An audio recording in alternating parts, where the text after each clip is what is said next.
নমস্কাৰ, মই পূৰ্ণিমাই মোৰ ইউটিউব চেনেললৈ সকলোকে স্বাগতম জনাইছোঁ। মই আজি দেখুৱাম মই কেনেকৈ নেমু টেঙাৰ আচাৰ বনালোঁ।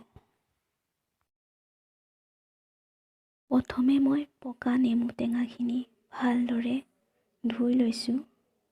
তাৰ পাছতে নেমুখিনি মিডিয়াম চাইজত কাটি লৈছোঁ।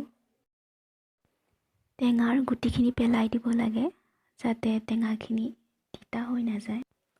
কাটি হোৱাৰ পাছতেই নেমুখিনি নিমখ আৰু হালধি দি ভালদৰে সানি দিছোঁ।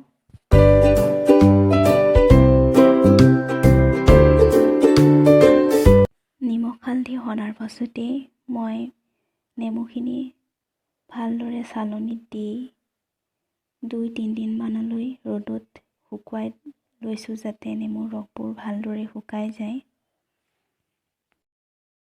এয়া দেখিছে 3 দিনৰ পাছতেই টেঙাখিনি আচাৰ বনাবলৈ ৰেডি হৈ গ'ল।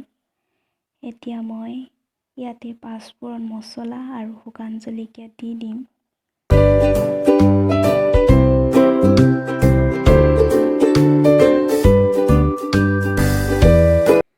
অলপ নিমখো দি দিছোঁ আৰু ভালদৰে সানি লৈছোঁ।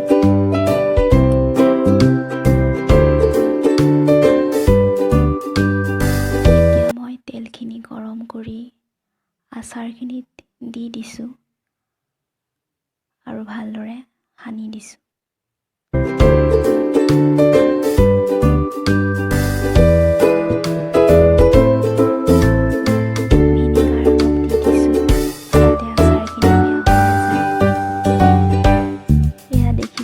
আচাৰখিনি ৰেডি হৈ গ'ল। এইখিনি এসপ্তাহমানৰ পিছত খাবলৈ খুবেই সোৱাদ হয়। আৰু মই এতিয়া এই আচাৰখিনি বৈয়ামত এনেদৰে ভৰাই থ'ম। এনেদৰে আপোনালোকেও এবাৰ বনাই খাই চাবচোন। আৰু কেনেকুৱা লাগিলে কমেণ্টত জনাব নাপাহৰিব। আৰু মোৰ ভিডিঅ'টো যদি চাই আপোনালোকে ভাল পালে তেনেহ'লে like, comment, share and subscribe কৰি দিব। ধন্যবাদ।